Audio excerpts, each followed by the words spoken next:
Hello guys! Welcome back po.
Pagkatapos po niyan, ilalagay ko na po yung condensed milk. Bali, hinati ko lang po yung isang lata para hindi siya masyadong matamis.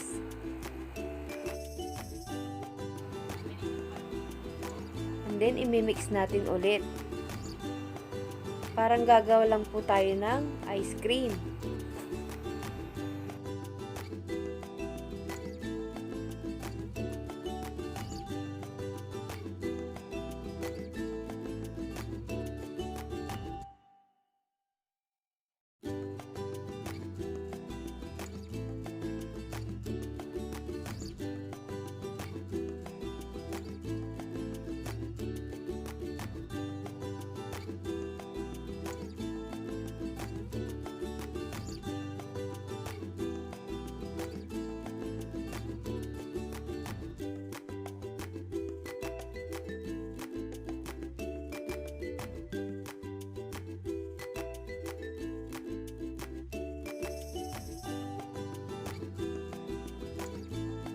Pagkatapos kong makuha po yung tamang mix po ng ating ice cream, ilalagay ko na po yung coffee. Bali, isang stick lang ng coffee ang ginamit ko.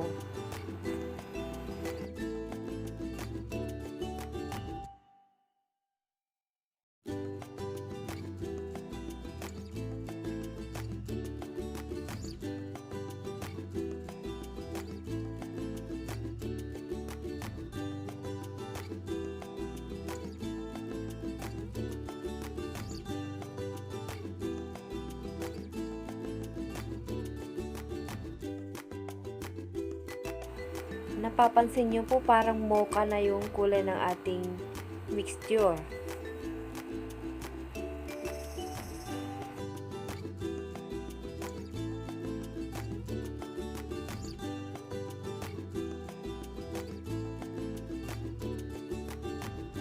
Pagkatapos po natin i-mix yung ating ice cream, umpisa naman natin magdurog ng ating fudgy bar cake.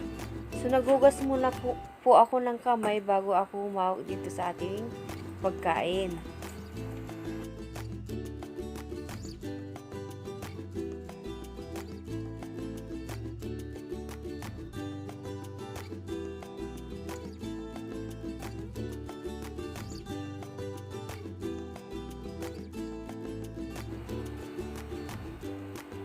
Uunahin natin yung unang layer.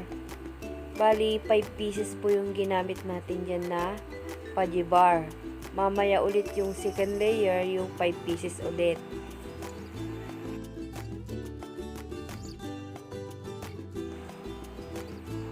Ayan, pagtapos ko pong nadurog yung ating pajibar, ayan po, bali, ipipress natin siya. Kailangan nakapress pong maigi.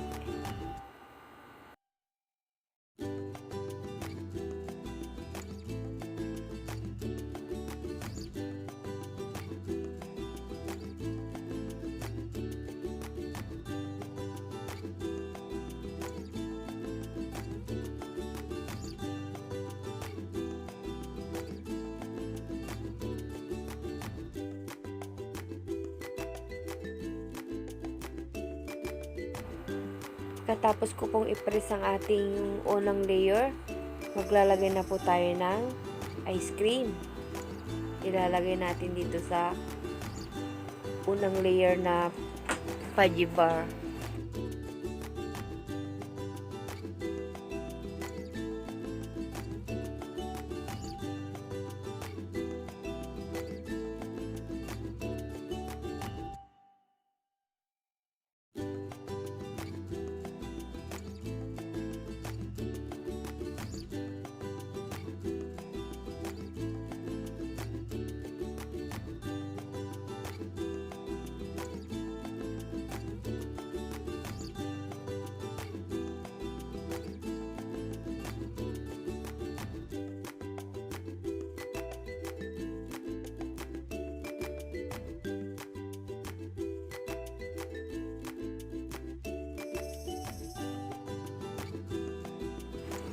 Isunod naman natin yung second layer ng pajibar.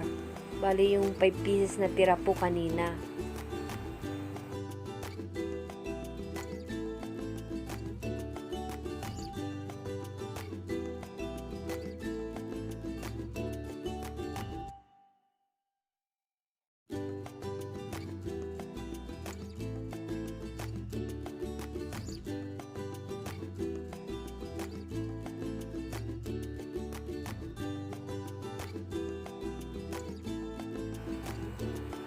Unti-unti nating ilagay dito sa ating mixture yung ating pajibar na dinuro.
Pagkatapos nating ilagay yung ice cream mixture, maglalagay po tayo ng toppings.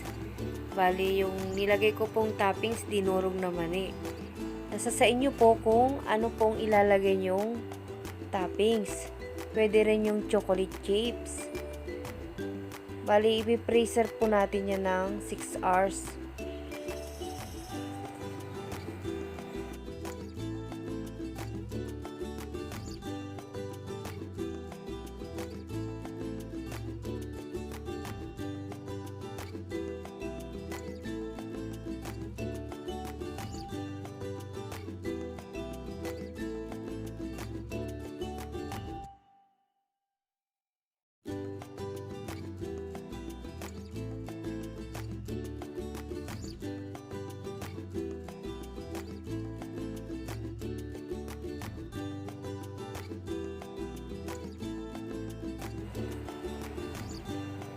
After 6 hours po, ito na po yung ating coffee crumble ice cream cake.